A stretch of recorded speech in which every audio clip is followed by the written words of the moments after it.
this game cheats. Now, when it comes to arcade games, it's no secret they are designed there to take your money. The more quarters that you pump in, the more profit margin the manufacturer receives. And the best arcade games would really pull you in by making you feel like that you were really good at the game in the first couple of stages, and then flipping the script to really ramp up the difficulty. And That's not true. I was just bad at the game at every stage, but okay, yeah.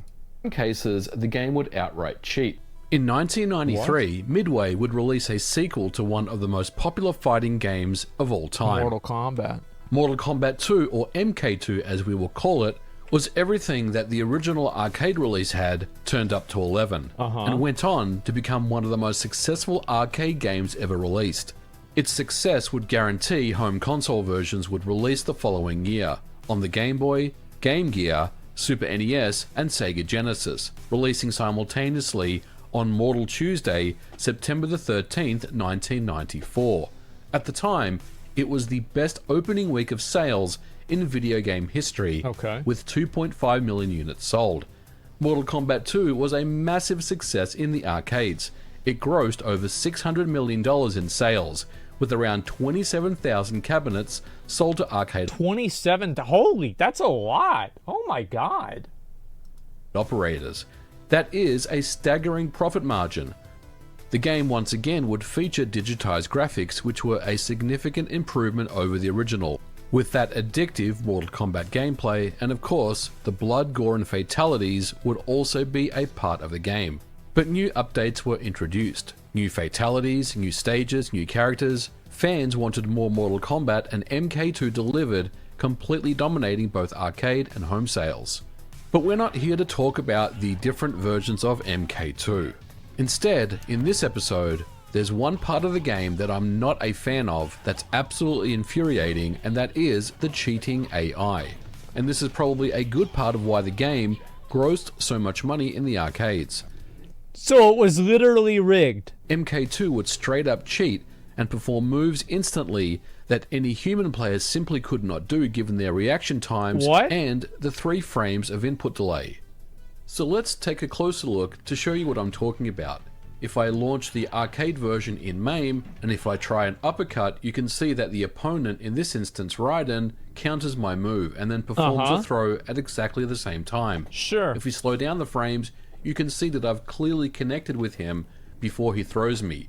Yet, my move has been completely nullified, but his throw is the one that lands. Or another example, if I try to forward jump kick against Baraka, he immediately, without hesitation, skewers me every single time. And of course, there is no way to cancel the move. He simply knows what I'm trying to do seemingly, even before I've pulled it. So it's input reading. Yeah, I had this in Elden Ring. Yeah, I know all about this. Yeah, okay, so... Fucking piece of shit, I hate this. In MK2, after the first few rounds, jumping towards a CPU opponent is a death sentence that you should completely avoid. And this is true for all characters in the game. But what about sweeps? Check this one out against Katana. This looks to be perfectly executed, right? No, she just picks up the character and throws me. The game makes you believe that you're not a very good player, but in reality, what's happening is the game is actually cheating. Oh my god. So what exactly is going on here? The original Mortal Kombat release would give you a few rounds to get warmed up, and it didn't feel this cheap. In MK2, however, the first round of the game seems like it's a bit of a warm-up round where you can essentially defeat an opponent pretty easily, and most of your kicks and punches will connect without too much issue. But after that, the cheating AI will try to take victory from you every single round. If you didn't know any better, it almost feels like the AI knows your player movements as you're doing them and reacts during the same frame. Yep. That's because it does. If this is anything like the games now, like there are so many games that have input reading, yes. As it turns out, this is exactly what happens. This is what's known as input reading. When fighting against a human opponent, the game's code will read your inputs and react to them instantly. Now, to be fair, MK2 isn't the only game that has input reading. Many of them do. But it's what the AI does in response that makes the game incredibly cheap. So if you thought that you sucked at playing MK2, don't worry. The AI does everything to cheat against you. So as always, I wanted to learn more about the game and its AI from a technical perspective on how it works. Unfortunately, the source code for MK2 is not available to look at, but I did stumble across the ultimate MK3 source code for the Sony PlayStation on GitHub, which appears to be based on the original UMK3 arcade source. Now disclaimer, it's not MK2, but UMK3 is also incredibly cheap, and it's highly likely... I mean, like, if it worked the second time, they're gonna do it again. It's taken it some made of a lot that of code money from MK2 and applied it there. Now, before I concluded that though, I did play a few rounds of UMK3 on MAME, and yes, after round 1, the same issues occurs with uppercuts and jump kicks. UMK3 also introduced a combo system, and the AI can also unleash extremely fast combos that a human simply cannot do. I wonder why.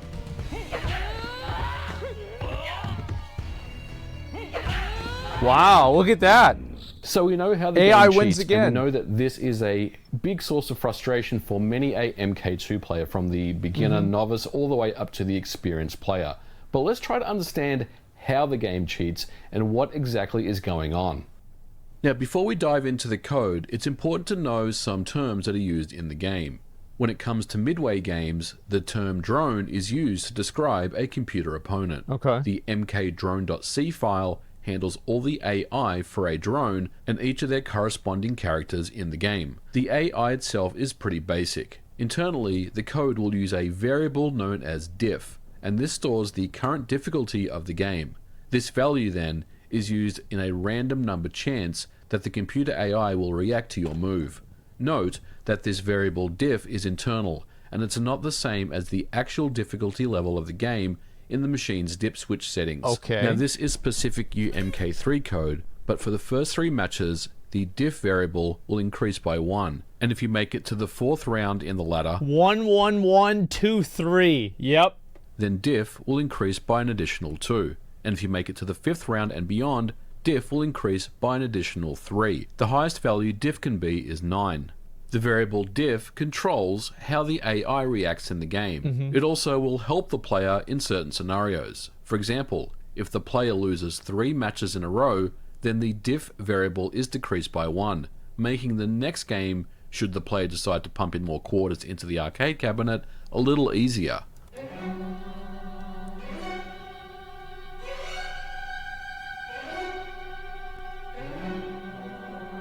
Oh my god! It's a fucking scam! I can't believe it! Actually, I can, but it's just funny to see it. The term in the code that is used when a drone performs a counter is known as a reaction, and there are many scenarios where a drone will react to any move that the player is performing. The percentages of those reactions are based on a sliding scale. This variable here, rt_drone_reverse, is a list of values from 0 to 900.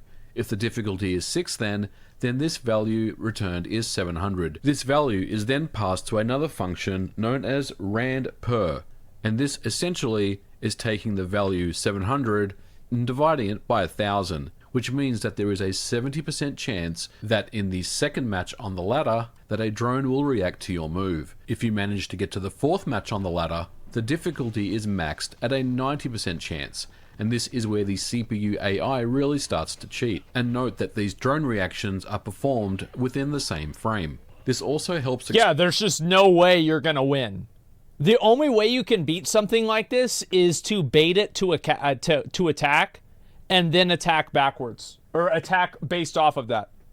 Because the way that you do the, this is the way that, like, I see a lot of people that kind of cheese input reading, is that they understand the way it works, and then they're able to play against it. Explain on very, very few occasions where an uppercut or a forward jump kick will actually land. The CPU AI also checks to see if you are spamming repeat moves and attempts to counter them. Note here in UMK3, as soon as I come in with a forward jump kick, the CPU immediately backs away so the kick won't connect. Yeah, it's just never going to happen. This repeats every single time. The diff variable is what drives the entire AI for the computer. Another function here, toss drone check, checks if the player can perform a throw.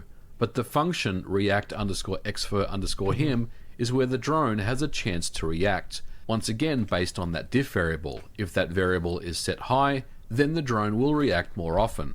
Another thing to note is that the default difficulty on MK2 in the arcade is medium.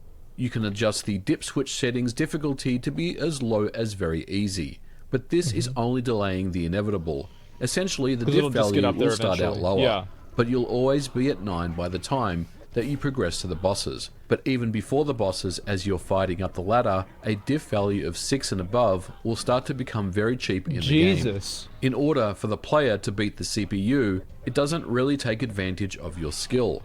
In general, if you spam jump back, the CPU will jump towards you to stay the distance, and then simply perform a high kick. Given all this, I still love MK2, and I still rate it as the best in That's what you have to do again. Yep, it's that simple. Series. But like many players back in the day, I felt like I was never good enough at the game, or maybe that my reaction times were too slow. And while in yeah, you see this a lot of times with like in Sekiro, you see people that, like, one example I can just think of off the top of my head is that, like, Ishin input reads you, and so does Genichiro. They input read you whenever you heal, and they go to stab you. So what a lot of people that are doing like a fast kill of them do is that they go at a distance and then they heal, and that way they can bait the input read and then do a counter right off of that input read. So like a lot of people know how to do this. It's quite common. Instances that was true. Yeah, they're the master reality baiters. Is, the game simply makes it impossible to fight fair, and you just need to cheese through the stages to get to the end. Yeah, that's a shame. Godskin Duo is another example. That's actually a good point. Whenever you heal, they throw the fireball at you. You ever notice that? I feel like the gameplay and AI deserved something more advanced. But in conclusion, I will always have amazing memories of MK2. It was truly something special when it released back in 1993. And it's still one of my favorite arcade games of all time. Holy shit, dude. Like, I didn't even know this was a thing in, like, arcade games back then. I like, my understanding is I thought input reading was relatively new. I mean, I'm sure if I went back and I thought about it, maybe other games had input reading back in the day. But no, dude. Apparently it's been around for a very, very long time. Holy shit, I had no idea about this. Give him a sub. Yeah, Modern Vintage Gamer. Give it a sub. Absolutely. I haven't seen it before. How much money did you get from your parents to spend at the arcade? I remember I would play the Teenage Mutant Ninja Turtles game, and then my favorite one was the Simpsons one. The Simpsons game was my absolute fucking favorite. I love that one. And I'm trying to think, like, there were probably a couple of other ones, like driving games I played sometimes too, like a handful of other ones as well. Yeah. Time Crisis. Well, I thought Time Crisis was expensive, so I didn't play that one. Yeah, Cruisin' USA. Yeah, I even had Cruisin' like World or Cruisin' USA for my Nintendo. I think it was Nintendo 64 at the time. Yeah. It was a good fucking time, man. It was a very different time, like playing at CC's Pizza, like Mr. Gotti's, Gotti Town, something like that. It was amazing.